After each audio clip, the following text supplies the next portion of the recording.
آج کی جو ہماری تفصیلی گفتگو ہے نا، وہ جس موضوع پر ہے نا، مطلب میں جب اسے پڑھ رہی تھی تو مجھے لگا کہ یہ ہم سب کی روزمرہ زندگی سے بہت جڑا ہوا ہے۔ آج ہم ایک بہت ہی سبق آموز اور کلاسک کہانی کا گہرا جائزہ لے رہے ہیں، جس کا نام ہے اندھی خواہش کا انجام۔ بالکل۔ اور یہ نام ہی اپنے اندر کافی کچھ سموئے ہوئے ہے، مطلب اندھی خواہش۔ بالکل صحیح کہا۔ اور آج کے ہمارے اس تجزیے کا جو بنیادی مواد ہے نا، وہ ایک بیانیہ متن ہے، یعنی ایک کہانی ہے جو ایک لڑکے کی نفسیات، اس کے لالچ اور دھوکہ دہی پر مبنی ہے، اور پھر اس کے بعد سچائی اور محنت کی طرف جو اس کا ایک لمبا سفر ہے نا، وہ سب اس میں بیان ہوا ہے۔ اور میں سمجھتا ہوں کہ اس طرح کی کہانیاں صرف بچوں کے لیے نہیں ہوتی، یہ دراصل انسانی ذہن کا ایک بہت ہی گہرا ایکس رے ہوتی ہے۔ ہاں، یہی تو ہمارے آج کے اس تجزیے کا اصل مقصد ہے۔ مطلب مشن یہی ہے کہ ہم صرف ایک کہانی نہ سنائیں، بلکہ اس کہانی کے پردے میں جو انسانی نفسیات چھپی ہے نا، اسے سمجھیں۔ یہ جو ہماری ایک شارٹ کٹ کی خواہش ہوتی ہے، اس کے کیا نقصانات ہوتے ہیں، اور پھر ایک بہترین خاندانی تربیت کیسے اثر انداز ہوتی ہے، ہم ان سب پہلوؤں کو دیکھیں گے۔ صحیح بات ہے۔ اور یہ دیکھنا بہت دلچسپ ہوگا کہ کیسے ایک بظاہر سادہ سی کہانی موجودہ دور کے انسان کی سب سے بڑی کمزوری کو بے نقاب کرتی ہے۔ بالکل۔ تو اچھا، ذرا اس کو تفصیل سے دیکھتے ہیں۔ کہانی کا آغاز ہوتا ہے مرکزی کردار سے، جس کا نام علی ہے۔ اب علی کے بارے میں جو بات سب سے پہلے بتائی گئی ہے نا، وہ یہ ہے کہ وہ ایک بہت ہی ذہین مگر انتہائی بے صبر لڑکا ہے۔ ذہین لیکن بے صبر، یہ ایک بہت ہی خطرناک کمبینیشن ہے۔ ہاں نا، وہ مطلب محنت سے جان چھڑاتا ہے اور بس راتوں رات امیر بننے کے خواب دیکھتا رہتا ہے۔ اس کے دوست بھی اسے سمجھاتے ہیں کہ بھائی کامیابی کا کوئی شارٹ کٹ نہیں ہوتا، مگر وہ ان کی ایک نہیں سنتا، سب کو نظر انداز کر دیتا ہے۔ بالکل۔ اور یہیں سے اس کی نفسیات کا اصل کھیل شروع ہوتا ہے۔ تو ذرا اس پر غور کرتے ہیں۔ مجھے ایسا لگتا ہے کہ صرف ذہین ہونا ہی کافی نہیں ہوتا۔ مطلب اگر ہم اسے ایک تشبیہ دیں تو علی کی حالت اس شخص جیسی ہے جس کے پاس ایک بہت ہی شاندار اور تیز رفتار سپورٹس کار تو ہے، یعنی اس کی ذہانت۔ ہاں، سپورٹس کار۔ لیکن مسئلہ یہ ہے کہ اس کار میں صبر کا بریک سرے سے موجود ہی نہیں ہے، تو ایسے میں حادثہ تو یقینی ہے نا۔ یہاں جو بات سب سے زیادہ حیران کن ہے وہ یہ ہے کہ جب انسان پر یہ جلدی امیر بننے کی دھن سوار ہوتی ہے نا، تو وہ کس طرح اپنے دماغ کے منطقی حصے کو بالکل شٹ ڈاؤن کر دیتا ہے۔ مطلب وہ اپنے قریبی دوستوں کی بات بھی نہیں سنتا؟ بالکل نہیں۔ وہ اپنے دوستوں کے بالکل درست مشوروں کو بھی مسترد کر دیتا ہے۔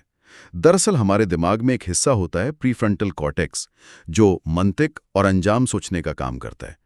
لیکن جب سامنے کوئی فوری فائدہ یا شارٹ کٹ نظر آئے نا، تو دماغ کا انعام کا نظام ایک کیمیکل ریلیز کرتا ہے جسے ڈوپامین کہتے ہیں۔ اچھا، تو وہ جو ڈوپامین ہے وہ اس منطقی حصے پر حاوی ہو جاتا ہے؟ 100% ایسا ہی ہوتا ہے۔ وہ ڈوپامین کا سیلاب اس منطق والے حصے کو تھوڑی دیر کے لیے سلا دیتا ہے۔ اسی لیے ذہین انسان بھی عارضی طور پر اندھا ہو جاتا ہے اور حقیقت پسندانہ مشوروں کو سننا بند کر دیتا ہے۔ ارے واہ، یہ تو بڑی زبردست سائنسی وضاحت ہے اس بے صبری کی۔ اور یہی بے صبری اور دوستوں کی باتوں کو نظر انداز کرنے کی جو عادت ہے نا، یہی وہ کمزوری بنتی ہے جس کا فائدہ اٹھانے کے لیے پھر کہانی میں ایک اجنبی داخل ہوتا ہے۔ ہاں، وہ شکاری جو اس کمزوری کی طاق میں تھا۔ بالکل۔ اب ہوتا یہ ہے کہ گاؤں میں ایک اجنبی آتا ہے اور دعویٰ کرتا ہے کہ اس کے پاس راتوں رات امیر بننے کا راز ہے۔ وہ علی کو شیشے میں اتارتا ہے اور کہتا ہے کہ اگر وہ گھر کی ساری جمع پونجی اسے دے دے تو بدلے میں اسے ایک ایسا جادوئی تعویذ ملے گا جو دولت کی بارش کر دے گا۔ اور علی اس کی باتوں میں آ جاتا ہے۔ ہاں نا، مطلب علی بغیر کچھ سوچے سمجھے اپنی ہی ماں کے جمع کیے ہوئے پیسے چرا کر اس اجنبی کو دے دیتا ہے، اور پھر رات کو وہ تعویذ تکیے کے نیچے رکھ کر بڑے بڑے گھروں اور مہنگی گاڑیوں کے خواب دیکھتا ہے۔ اب دیکھیں، یہاں صورتحال واقعی بہت دلچسپ ہو جاتی ہے۔ کس لحاظ سے؟ اس لحاظ سے کہ آخر ایک ذہین لڑکا اپنی ہی ماں کی جمع پونجی چوری کرنے پر کیسے آمادہ ہو گیا؟ مطلب کیا وہ رات کو آنے والے بڑے گھر اور گاڑیوں کے خوابوں میں اتنا اندھا ہو چکا تھا کہ اسے احساس ہی نہیں ہوا کہ وہ کیا کر رہا ہے؟ دیکھیں، میں سمجھتا ہوں کہ اجنبی نے دراصل اسے کوئی تعویذ بیچا ہی نہیں تھا، اس نے اسے ایک خیالی دنیا بیچی تھی۔ دھوکہ دینے والے ہمیشہ اس بات کا فائدہ اٹھاتے ہیں کہ انسان طویل مدتی محنت کے بجائے کسی جادوئی حل کی طرف جلدی کھنچا چلا جاتا ہے۔ مطلب وہ شارٹ کٹ کی تلاش میں اخلاقیات بھی بھول گیا؟ بالکل، نفسیات میں اسے پری ڈسیشنل ریشنلائزیشن کہتے ہیں، یعنی چوری کرنے سے پہلے ہی اس کے دماغ نے اسے ایک جواز دے دیا ہوگا کہ آؤں یہ چوری تھوڑی ہے، میں تو کل ماں کو اس سے دگنے پیسے لا کر دوں گا۔ اوہ، اچھا، مطلب دماغ نے خود ہی اس غلط کام کو صحیح ثابت کر دیا۔ یہ تو بہت ہی خطرناک چیز ہے، لیکن خیر، جادوئی حل تو ہمیشہ عارضی ہی ہوتے ہیں نا؟ ہاں، حقیقت تو آخر سامنے آنی ہی ہوتی ہے۔ بالکل۔ تو جب فریب کا پردہ چاک ہوتا ہے تو انسان کو کڑوی حقیقت کا سامنا کرنا پڑتا ہے، اور یہیں سے کہانی ایک نیا موڑ لیتی ہے۔ صبح ہوتی ہے تو کوئی معجزہ نہیں ہوتا، کوئی دولت کی بارش نہیں ہوتی، اور تعویذ کا جادو ختم۔ بالکل ختم۔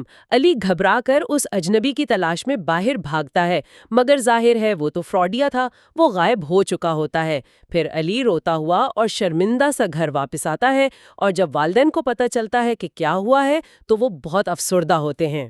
یہ تو ایک بہت ہی مشکل لمحہ ہوتا ہے کسی بھی خاندان کے لیے۔ ہاں، مگر یہاں حیرانی کی بات یہ ہے کہ وہ علی کو ڈانٹنے یا مارنے کے بجائے ایک بہت اہم سبق دیتے ہیں۔ وہ اس سے کہتے ہیں کہ بیٹا، کامیابی صرف محنت، صبر اور دیانتداری سے ملتی ہے، اور یہ جو آسان راستے ہیں یہ ہمیشہ دھوکے کی طرف لے جاتے ہیں۔ یہ رد عمل واقعی بہت غیر معمولی ہے۔ تو آخر اس سب کا اصل مطلب کیا ہے؟ مطلب مجھے تو حیرت ہوتی ہے کہ عام طور پر اگر کوئی بچہ گھر کی ساری جمع پونجی یوں لٹا دے نا، تو والدین تو شدید غصہ کرتے ہیں، پٹائی ہو جاتی ہے، مگر ان کا یہ رویہ کتنا حیران کن اور کتنا مثبت تھا۔ اگر ہم اسے ذرا وسیع تناظر میں دیکھیں تو دراصل والدین کی یہی وہ حکمت اور ہمدردی تھی جس نے علی کو باغی ہونے سے بچا لیا۔ اچھا، وہ کیسے؟ دیکھیں، اگر وہ اس وقت اس پر شدید غصہ کرتے، اسے ڈانٹتے، مارتے، تو وہ شرمندگی اور ذلت کے بوجھ تلے دب جاتا۔ وہ شاید اپنی غلطی ماننے کے بجائے دفاعی پوزیشن میں آ جاتا اور مزید ضد میں آ کر اور غلط راستوں پر نکل جاتا۔ یعنی وہ جو غصہ ہے وہ اسے سدھارنے کے بجائے الٹا اور بگاڑ دیتا۔ بالکل، والدین کے اس مثبت اور ہمدردانہ رویے نے اس کے دل میں یہ بات بٹھا دی کہ اس نے غلطی ضرور کی ہے، لیکن اس کے والدین اب بھی اس سے پیار کرتے ہیں، اور اسی احساس نے اسے سدھرنے کا حوصلہ دیا۔ کیا بات ہے! والدین کی اس حکمت نے واقعی ایک بہترین بنیاد فراہم کر دی، لیکن اب اس بنیاد پر کامیابی کی عمارت تو علی کو خود ہی کھڑی کرنی تھی نا، عمل کے میدان میں اتر کر۔ بالکل، راستہ تو اب اسے خود ہی طے کرنا تھا۔ اور وہ کرتا بھی ہے۔ علی پھر یہ فیصلہ کرتا ہے کہ وہ اب صرف محنت کرے گا اور اپنے والدین کا سہارا بنے گا۔ وہ اپنی پڑھائی پر توجہ دینا شروع کرتا ہے، چھوٹے موٹے کام کرتا ہے، اور آہستہ آہستہ کر کے اپنی زندگی کو بدلتا ہے۔ اور یہ کوئی راتوں رات ہونے والا معجزہ نہیں تھا۔ نہیں، بالکل نہیں۔ کئی سالوں کی محنت کے بعد وہ واقعی ایک کامیاب انسان بن جاتا ہے، اور سب سے بڑی بات یہ کہ اب وہ جان لیتا ہے کہ اصل دولت کسی جادوئی تعویذ میں نہیں بلکہ محنت اور سچائی میں چھپی ہے۔ میرے خیال میں یہ ایک بہت ہی بہترین اور مکمل اختتام ہے۔ ہاں، یہ ایک شاندار تبدیلی ہے۔ مطلب دیکھیں نا، علی نے اپنی اسی ذہانت کو جو پہلے اسے شارٹ کٹ کی طرف لے جا رہی تھی، اب مسلسل محنت اور چھوٹے موٹے کاموں پر مرکوز کر دیا تھا۔ یہ اس کی شخصیت کی ایک حقیقی تبدیلی کی علامت ہے۔ یہاں ایک بڑا اہم سوال جنم لیتا ہے، وہ یہ کہ اصل جادو تھا کیا؟ تعویذ کا جادو تو بس ایک رات کا تھا جس نے اسے صرف جھوٹے خواب دیے اور سب کچھ چھین لیا۔ ہاں، وہ تو سراسر فریب تھا۔ بالکل، لیکن محنت کا جو جادو تھا نا، وہ کئی سالوں پر محیط تھا۔ اس محنت کے جادو نے آہستہ آہستہ کام کیا اور اسے وہ سب کچھ عطا کر دیا جو وہ چاہتا تھا، اور سب سے بڑھ کر اس نے اس کا کردار بھی تعمیر کر دیا۔ کیا خوبصورت بات کی آپ نے، کردار کی تعمیر۔ تو اگر ہم اپنی اس ساری تفصیلی گفتگو کا نچوڑ نکالیں تو بات یہیں آ کر رکتی ہے کہ جلدی امیر بننے کی یہ جو خواہش ہوتی ہے، یہ اکثر انسان کو شدید نقصان پہنچاتی ہے۔ ہاں، انسان لالچ میں اندھا ہو کر اپنا ہی نقصان کر بیٹھتا ہے۔ بالکل، اور کامیابی اور حقیقی دولت کا صرف ایک ہی اصل راستہ ہے، اور وہ ہے مسلسل محنت، صبر اور ایمانداری۔ کوئی شارٹ کٹ نہیں ہوتا۔ صحیح بات ہے، یہ ایک ایسی حقیقت ہے جو وقت کے ساتھ کبھی نہیں بدلتی۔ ہاں، اور اسی حوالے سے میں ایک بات سوچ رہی تھی جس پر شاید ہمیں غور کرنا چاہیے۔ آج کے دور میں ہم سب پڑھے لکھے لوگ ہیں، ہم بخوبی جانتے ہیں کہ وہ پرانے زمانے والے جادوئی تعویذ اب کام نہیں کرتے۔ کوئی گلے میں لٹکانے والا تعویذ ہمیں راتوں رات امیر نہیں بنا سکتا۔ ہاں، آج کل کوئی ان چیزوں پر اتنا جلدی یقین نہیں کرتا۔ لیکن ذرا سوچئے، کیا ہم نے اپنی روزمرہ زندگی میں ان پرانے جادوئی تعویذوں کی جگہ فوری کامیابی دلانے والے نئے نئے اور جدید طریقوں کو نہیں دے دی؟ یہ ایک بہت گہری بات کی طرف اشارہ کر رہی ہیں آپ۔ جی، مطلب وہ کرپٹو کرنسی کی مشکوک اسکیمیں ہوں، یا سوشل میڈیا پر راتوں رات وائرل ہو کر کروڑ پتی بننے کی دوڑ ہو، یا پھر وہ آن لائن کورسز جو ایک ہفتے میں کامیاب بزنس مین بنانے کا دعویٰ کرتے ہیں، کیا یہ سب آج کے دور کے جدید تعویذ نہیں ہیں؟ بالکل ہیں۔ یہ سب جدید دور کے وہی اجنبی ہیں جو ہمیں خیالی دنیا بیچ رہے ہیں۔ تو بس پھر سوچنے کی بات یہ ہے کہ اگر آج ہم اپنی زندگی سے اس فوری نتائج کی خواہش کو نکال کر باہر پھینک دیں تو وہ کون سا پہلا چھوٹا اور مشکل قدم ہوگا جو ہمیں اپنی حقیقی اور پائیدار کامیابی کے لیے کل صبح اٹھ کر اٹھانا پڑے گا؟ یہ واقعی ایک ایسا سوال ہے جو انسان کو خود احتسابی پر مجبور کر دیتا ہے۔ بالکل، اور اسی ایک گہرے اور فکر انگیز سوال کے ساتھ ہم آج کی اپنی اس تفصیلی گفتگو کو یہیں پر ختم کرتے ہیں۔